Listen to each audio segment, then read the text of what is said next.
Tones in photography refers to the brightness value of an area in an image. It describes how light or how dark the image is. Tonal range, however, is a span between the darkest shadow and the brightest highlights of your image.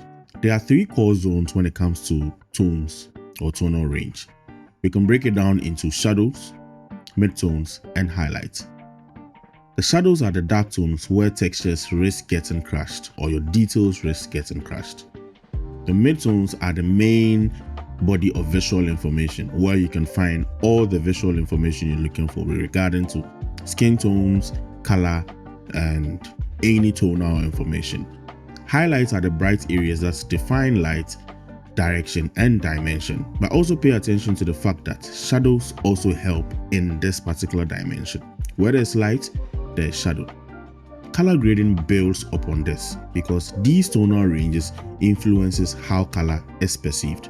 When it's dark, the color is dark. When it's bright, the color is bright. Let's jump into showing you what I mean about these tonal ranges. There are tools you can use to learn more about tonal ranges. One is curves, the next is levels. And when we come to color grading, we talk about color balance. I'm going to use levels to demonstrate. Furthest on the left is our blacks. We have our shadows. These two rectangles are midtones. You have our highlights, and the furthest to the right is the white. This same ideology or this same concept is seen when you're using histograms in any of the editing softwares. I'm about to show you what it means to reduce the information in your whites. So I'm going to use levels for one. When I drag from right to left, kindly pay attention to there's going to be a vivid marker or a vivid push of the tonal range of the whites into the blacks. And there you have it. Currently, we've made the image lose all the contrast in there, and all we have is a lot of whites and less blacks. Let's reverse this. Pushing the blacks towards the white. All we can see is a lot of black and just one strip of white. The middle is our midtone. When I drag it to the left, see what happens. When I drag it to the right, see what happens. So for this, we are just looking at the levels with regards to the midtones, our blacks, and our whites. We're going to jump into using curves, and I'll show you the difference. Here in curves, let's create a regular S curve. So increase our highlights and reduce our shadows. This introduces contrast. Contrast in terms of photography is pushing your highlights towards your whites, as you can see, then pushing your shadows towards your blacks. So we have a clear distinction between our blacks and our whites. And we have a fade here, giving us that smooth transition into our whites. When I want to reduce contrast, I will create a reverse S curve, reducing the said contrast I mentioned. Hence, you can see more of the midtones and a little bit of the blacks and a little bit of the whites. This is what we term as flattening our image. When I reset this, I want to show you when you decide to reduce your highlights to bring about details in your highlights. Doing that alone introduces some dullness to this. Already this looks contrasty enough. If I reduce this, you can see how flat or how grayish it starts becoming. We risk making our image look very dull. It can be a creative choice, but it depends on what you're going to use it for. When I lift that of our blacks also, as much as we want to reveal the details in our darks or in our blacks, we also risk creating a flat image. Hence, this is a flat image you get when you open your blacks and you reduce your whites, or lift up your shadows and reduce your highlights. Understanding this will help build upon what you're going to do in our color grading. Let's use Capture One as our editor of choice for this particular lesson. I have done this just so you can see exactly what's going to happen. I've made all the stuff I will need a bit bigger. All you can do is go to Window, create floating tool, and you can create any floating tool of choice. I decided to use these because it's going to help in today's video. I'm going to use this image I shot with the Canon 5D Mark IV. You have a 50mm and f2.5. At f2.5, ISO 200, shutter speed 1/400. We can see some details in the shadows. We can see some details in the highlights. Same in the midtones. We can see our whites. We can also see colors in here. But before we jump into coloring, I want you to also pay attention to something. Let's come to the color wheel in Adobe Color. So if you don't know where you can get this, just type color.adobe.com in any of your browser and this shows up. Currently, the color harmony rule you're seeing is the complementary color. You can see it over here. I have changed the color harmony rule to complementary color. You can change to anything you want. In the TikTok video I created, I'll leave a link down in the description box below. I mentioned something about color grading being eliminating colors. So I recently taught a group of students where I mentioned that if you want to be very good about identifying color, you need to know all the colors available on the color wheel. Having all these color information to you, paying attention to them, just so that whenever it is you pick an image, you're able to notice and understand and see that, oh, I see a lot of these colors in this particular image. Let's jump back into Capture One. I hope you have paid attention to this. We'll come back to using the color harmony rule later, but let's just jump into Capture One. If your tones cluster too much towards the left, it starts clipping, and that will be leading it into your blacks.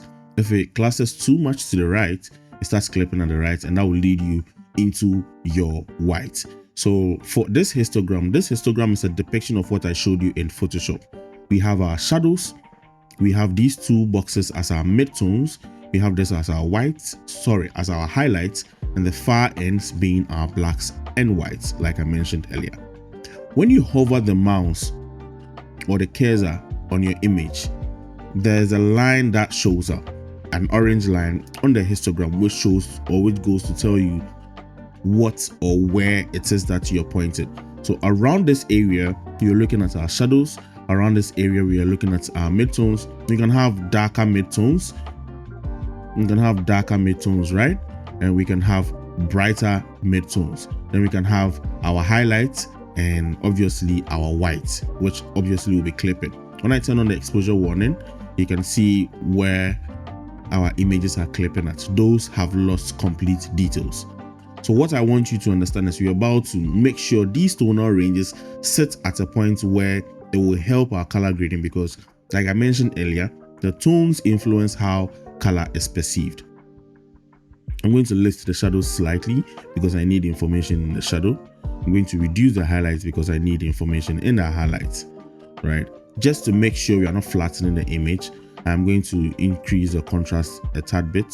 I'm using these tools, exposure, color balance, and high dynamic range, for today's video. Reduce the brightness a tad bit too, drop down the saturation, and increase the exposure. I'm going to reduce the white over here and lift the blacks a tad bit. So we have our tonal range sitting in the direction we want. So this is before and after. Before and after. I'm going to reduce this a little bit more because I don't want too much of that detail showing. Okay, so this is where we are seated at. In our color balance, we have the master tool. We have the three-way showing you shadows, midtones, and highlights. We have just the shadow, midtones, and highlights. So you can choose to use them individually, or you can choose to use them using the three-way. Currently, we have shadows, midtones, and highlights. Remember the tonal ranges we mentioned? If you pay attention to the lower part of the belly here, which obviously is in the shadows, like you can see on the histogram, what colors are we seeing in here that we don't like? Again, like I mentioned in the video on TikTok, color grading is about eliminating colors. When you're done eliminating the colors, then you introduce the colors you want into the image later. Currently, we have a lot of reds.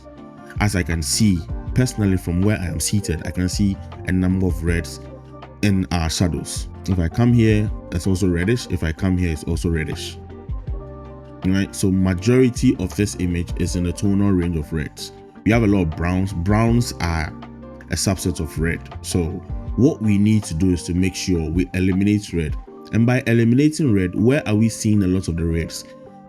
On the histogram, or per the histogram, we can see that it's a lot in the shadows, right? So we have to pick the shadows. But what color do we need to use to eliminate these said reds?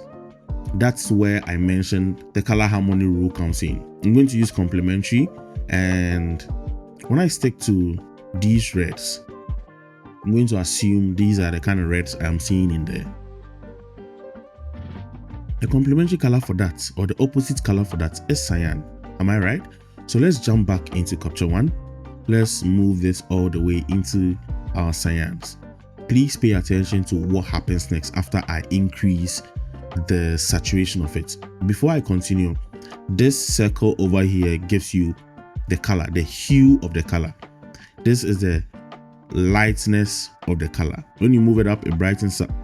It brightens it up. When you bring it down, it darkens it. This is a saturation of the color.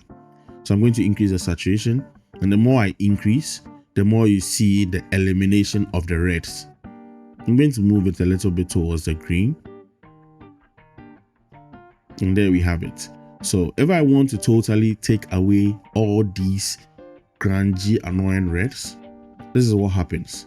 This only happens because I used the Canon image. Most Canon images have a lot of reds, and if you want to eliminate them, this is what you do or go by to eliminate the reds. So I'm going to quickly do a before and after, before and after, before and after. This is tackling the shadows, right? I feel this is too much. I'm going to reduce it a tad bit, and this is where we are. In our midtones, which will obviously be the skin tones, right? I would want to add or also reduce the brownness of it. And this is what we have. And in our highlights, right? This is where majority of the specularity comes from. It gives us the direction of where the light is coming from. It gives us depth. When I increase, you can tell the depth of the image by having the light here, the shadow here. That's what depth is. The fact that you can tell there's a dimension to it. There's a fact that, oh, this is the lower chin, or the face protrudes and the neck is right behind the head. That's exactly what depth is. I'm going to add some yellows or warm it up. And this is where we are seated. Let's do a quick before and after. Before and after. Before and after. We have eliminated the colors we didn't want in this particular image, and we have introduced a few of them in the midtones and in the highlights. I can choose to also move this towards the cyan, just so this is bluish cyan, right? Just so we can have that total elimination from the image. The saturation is based on what you feel the image should look like. So this is where we are at. We've eliminated those annoying grungy reds all over this image. So we can say we have color corrected or color balanced this particular image. And this is where it gets interesting.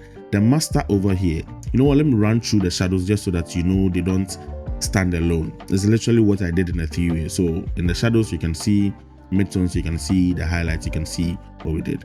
But for the master, nothing has been done to it. And I mentioned it works as a tint for me.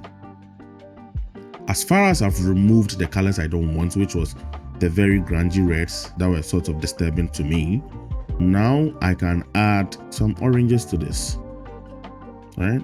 So keep it here. Let's see a quick before and after. Before and after.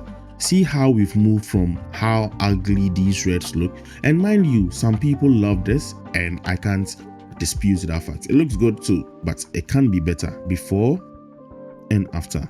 This is what I wanted to teach you guys regarding using a color balance tool to color grade.